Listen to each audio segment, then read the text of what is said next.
So next topic is nature of chemical reactions of aldehydes and ketones. Nature of chemical reactions of aldehydes and ketone. इस topic का मतलब ये है, इस topic के and में हम ये कंक्लूड करेंगे कि जो एल्डिहाइड एंड कीटोन्स हैं वो इलेक्ट्रोफिलिक रिएक्शंस अंडरगो करते हैं या न्यूक्लियोफिलिक रिएक्शन। तो इसको स्टेप बाय स्टेप समझेंगे। सबसे पहली बात, this is a carbonyl group because oxygen is more electronegative than carbon, as a result of which oxygen acquire partial negative charge and carbon is carrying partial positive charge। तो इसकी ज़्यादा electronegativity होने से यहाँ पे डाइपोल बन गया। Second point two remember is कि ये जो कार्बन एटम है इसके अराउंड कितने सिग्मा बॉन्ड है, 1 2 3। ये जो चौथा बॉन्ड है ये पाई बॉन्ड है। तो जो जितने सिग्मा बॉन्ड होते हैं उसी के अकॉर्डिंग हाइब्रिडाइजेशन होती है। क्योंकि यहाँ पे 3 सिग्मा बॉन्ड है तो हाइब्रिडाइजेशन क्या होगी, sp2। और जो sp2 हाइब्रिडाइजेशन होती है वो वैसे ही होती है जैसे कि bf3 में sp2 हाइब्रिडाइजेशन होती है और ट्राइगोनल प्लेनर ज्योमेट्री। प्लेनर का मतलब होता है कि मॉलिक्यूल, यानी कि ये जो कार्बन एटम है इसको आप फ्रंट साइड से भी अटैक कर सकते हो, बैक साइड से भी अटैक कर सकते हो। So such kind of carbon atoms they can be attacked from either side, that is from front side as well as from back side. Next is we will understand how many types of reactions are there. 2 तरह के reaction होते हैं, यानी कि 2 तरह के actually attacking reagent होते हैं। One is nucleophile, other is electrophile. Nucleophile क्या होता है, विच इज न्यूक्लियस लविंग।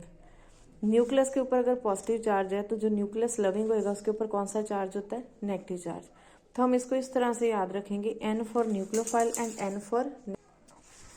सो हम इसको इस तरह से याद रखेंगे कि N for nucleophile and for negative. Negative means कि which is having excess of electrons, क्योंकि न्यूक्लियोफाइल जरूरी नहीं कि इट शुड कैरी चार्ज। जैसे वाटर है उसको भी हम न्यूक्लियोफाइल कहते हैं क्योंकि ऑक्सीजन के पास 2 लोन पेयर ऑफ इलेक्ट्रॉन है।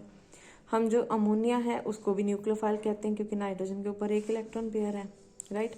हम जो साइनाइड नेगेटिव है इसको भी न्यूक्लियोफाइल कहते हैं। तो ये न्यूट्रल न्यूक्लियोफाइल है जिनके ऊपर कोई चार्ज नहीं, और ये चार्ज्ड नेगेटिवली चार्ज न्यूक्लियोफाइल है। इलेक्ट्रोफाइल क्या होता है, which is electron loving. Electron के ऊपर नेगेटिव चार्ज है तो ऑब्वियसली इलेक्ट्रोफाइल जो होगा उसके ऊपर कौन सा चार्ज होगा, पॉजिटिव सा चार्ज। तो सबसे सिंपलेस्ट एग्जांपल है जिसे हम कहते हैं H पॉजिटिव। अब नेक्स्ट क्वेश्चन है कि कार्बोनाइल कंपाउंड किस तरह के रिएक्शन देंगे, न्यूक्लियोफिलिक रिएक्शन और electrophilic reaction. And the answer is they undergo nucleophilic addition reaction. इसका मतलब क्या है कि अटैक करने वाला क्या होता है, न्यूक्लियोफाइल। रीजन बीइंग, और अटैक होता किस पे है, पूरे कार्बोनाइल कंपाउंड में 2 ही सबसे सेंसिटिव साइड्स हैं, one is carbon, other is oxygen. Oxygen is carrying negative charge, carbon is carrying positive charge. Negative charge की तरफ पॉजिटिव वाला अट्रैक्ट होगा, यानी कि अगर इसमें इलेक्ट्रोफिलिक एडिशन होती तो इलेक्ट्रोफाइल ने अटैक करना था और उसने कहाँ पे करना था, ऑक्सीजन के ऊपर करना था। और जो कार्बन है इसके ऊपर कौन सा चार्ज है, पॉजिटिव। तो इसकी तरफ अट्रैक्ट कौन होएगा, जिसके पास इलेक्ट्रॉन है, और इलेक्ट्रॉन किसके पास होते हैं, न्यूक्लियोफाइल के पास। तो इसमें अटैक करने वाला कौन होएगा, nucleophile. Now the thing is, इसमें कौन सी रिएक्शन होती है, न्यूक्लियोफिलिक रिएक्शन, क्योंकि फर्स्ट अटैक कौन करता है, न्यूक्लियोफाइल, राइट। ये हमने कर लिया कि न्यूक्लियोफाइल क्या होते हैं, nucleus loving. So now the answer is, the question is answer कि इसमें कौन सी तरह के रिएक्शंस होते हैं, न्यूक्लियोफिलिक एडिशन रिएक्शन। अब ये जो रिएक्शन है ये 2 तरह के मीडियम में होते हैं। One medium is acidic medium, other medium is basic medium. अब हमने इन मीडियम्स को कैसे याद रखना है, अगर तो आपका न्यूक्लियोफाइल वीक है, कमजोर है, तो वीक न्यूक्लियोफाइल कौन से होते हैं, जैसे वाटर, अल्कोहल, अमाइन। ये सारे कौन से न्यूक्लियोफाइल होते हैं, वीक मतलब कमजोर। और स्ट्रॉन्ग न्यूक्लियोफाइल कैसे, कौन से होते हैं, जैसे साइनाइडाइन है, ऑर्गेनोमेटालिक कंपाउंड है, RMgX इसको हम बोलते हैं। तो वो सारे कौन सी कैटेगरी में आते हैं, they come under the category of a strong nucleophile. अब इस शॉर्टकट को हम कैसे याद करेंगे, व्हेन समवन इज वीक, जब कोई कमजोर होता है तो उसको सपोर्ट सिस्टम चाहिए, और यहाँ पे सपोर्ट सिस्टम कौन प्रोवाइड करता है, एसिड, ठीक है। अब हम इसकी मैकेनिज्म पहले देखते हैं। सो ये है जी मैकेनिज्म। इस मैकेनिज्म में क्या हो रहा है, ये वो है जिसमें हमने एसिडिक मीडियम लिया, जिसमें मैंने बोला कि न्यूक्लियोफाइल वीक होता है। सो ये हमारा एक कार्बोनाइल कंपाउंड है, हमने कहा एसिडिक मीडियम। तो एसिडिक मीडियम का मतलब है सबसे पहले एसिड में से H पॉजिटिव आयन आएगा। H पॉजिटिव आयन आया, ऑब्वियसली वो किसके पास जाएगा, ऑक्सीजन के पास। ऑक्सीजन और हाइड्रोजन के बीच में बॉन्ड बनेगा। रिमेंबर ऑक्सीजन की वैलेंसी 2 है। जैसे ही बॉन्ड ऑक्सीजन के 2 से 3 होंगे तो ऑक्सीजन के ऊपर कौन सा चार्ज आएगा, पॉजिटिव। तो यहाँ पे कितने बॉन्ड हो गए, 1, 2 और 3। अब ऑक्सीजन आ गई प्रॉब्लम में। एक तो इलेक्ट्रोनेगेटिव है, वैलेंसी भी ज़्यादा हो गई और पॉजिटिव चार्ज लेके बैठी हुई है। तो सबसे ईजी इसके लिए क्या है, इसके पास 2 ऑप्शन है। ये इक्विलिब्रियम में शो किया है। इसके पास 2 ऑप्शन है। ऑप्शन नंबर 1 कि जिसको ऐड किया था H पॉजिटिव आयन को उसको बाहर निकाल दें। ऑप्शन नंबर 2 कि ये पाई बॉन्ड तोड़ दें। अब जैसे ही ये पाई बॉन्ड टूट के ऑक्सीजन के पास आएगा, ऑक्सीजन के पास 1 इलेक्ट्रॉन पेयर था, पहले 2 थे जिसमें से एक यूज हो गया और फिर से 1 इलेक्ट्रॉन पेयर आ गया। अब जैसे ही यहाँ से पाई बॉन्ड टूटेगा फिर से 2 इलेक्ट्रॉन पेयर आ गए, राइट। नाउ ये बॉन्ड दोनों की प्रॉपर्टी थी, कार्बन की भी और ऑक्सीजन की भी, पर ऑक्सीजन ने छीन लिया। तो रोएगा कौन, कार्बन। रोने का मतलब केमिस्ट्री में पॉजिटिव चार्ज। अब जैसे ही ये रोएगा तो इसकी हेल्प करने कौन आ जाएगा, न्यूक्लियोफाइल। न्यूक्लियोफाइल ने क्या किया, इसके साथ बॉन्ड बना के एक तो न्यूक्लियोफिलिक एडिशन हो गई और दूसरा क्या है, इसकी वैलेंसी पूरी हो गई। नाउ सी, इसमें सबसे ज़रूरी चीज़ क्या होती है, न्यूक्लियोफिलिक एडिशन रिएक्शन में सबसे ज़रूरी चीज़ होती है कि ये जो ऑक्सीजन है ये बॉन्ड को अपनी तरफ खींचे, सो दैट कार्बन के ऊपर पॉजिटिव चार्ज आए और इस पॉजिटिव चार्ज की तरफ न्यूक्लियोफाइल अट्रैक्ट होए। अब होता क्या है, जो वीक न्यूक्लियोफाइल है, जो कमज़ोर है, वो बाद में सामने आते हैं, पहले किसी और को सामने करेंगे। तो जब वीक न्यूक्लियोफाइल होंगे तो हमें न्यूक्लियोफिलिक एडिशन रिएक्शन करने के लिए थोड़ी सी ड्रॉप्स किसकी चाहिए, एसिड की। क्योंकि लेट से आपने HCl या नाइट्रिक एसिड, सल्फ्यूरिक एसिड कुछ भी ड्रॉप्स डालें तो उन ड्रॉप्स में जो H पॉजिटिव आयन है वो ऑक्सीजन के साथ जाके इस बॉन्ड को तोड़ने में हेल्प करेगा। तो ये H पॉजिटिव आयन ने हेल्प की किसकी, इस न्यूक्लियोफाइल की, क्योंकि ये क्या है, वीक, राइट। अब आते हैं what happens in strong nucleophile. तो जब स्ट्रॉन्ग न्यूक्लियोफाइल है तो मीडियम एसिड का ऑपोजिट क्या आएगा, बेसिक मीडियम। अब ये स्ट्रॉन्ग है, ये न्यूक्लियोफाइल लेट से ये साइनाइड आयन है, ये स्ट्रॉन्ग है, इसको अपनी लड़ाई लड़ने के लिए कोई भी सपोर्ट सिस्टम नहीं चाहिए।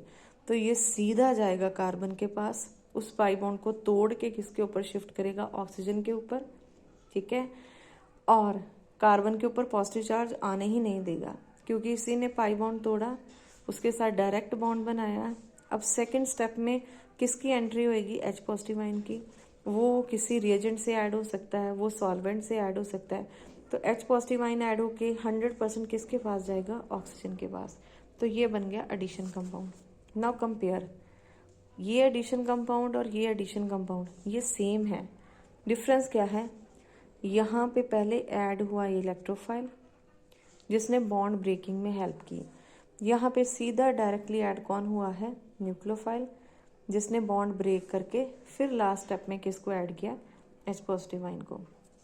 तो यहाँ पे हमें क्या याद करना है, फर्स्ट थिंग इज कि जब ये न्यूक्लियोफिलिक एडिशन रिएक्शंस हो रहे हैं तो ये जो कार्बन की स्टेट ऑफ हाइब्रिडाइजेशन है ये sp2 से किस में कन्वर्ट हो गई, sp3 में। Point number 1। पॉइंट नंबर 2, अगर आप वीक न्यूक्लियोफाइल कर रहे हो तो अगर आपने सीधा ही न्यूक्लियोफाइल को डाल दिया तो रिएक्शन स्पीड अप नहीं करेगा। हाउएवर अगर आप थोड़ी सी ड्रॉप एसिड की डालोगे तो वो दैट एक्ट एज कैटलिस्ट। और अगर आपका न्यूक्लियोफाइल स्ट्रॉन्ग है then you need not to add any kind of acid, यानी कि कौन सा मीडियम रहेगा, बेसिक मीडियम।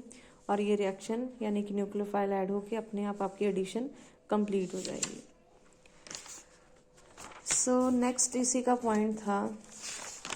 सो ये हमने कर दिया, we have discuss about polarity, starting में ही हमने कर लिया था। Then we have discussed about what are the role of acid and base catalyst. So next हमारा इसी का पार्ट है next, acidity of the alpha hydrogen. तो इसके लिए वी नीड टू रिमेंबर कि जहाँ पे भी कार्बोनाइल ग्रुप है, अगर ये एल्डिहाइड है तो यहाँ पे H होगा, अगर ये कीटोन है तो यहाँ पे R होगा। जहाँ पे भी कार्बोनाइल ग्रुप है उसके साथ वाले कार्बन को हम क्या बोलेंगे, अल्फा कार्बन, ठीक है।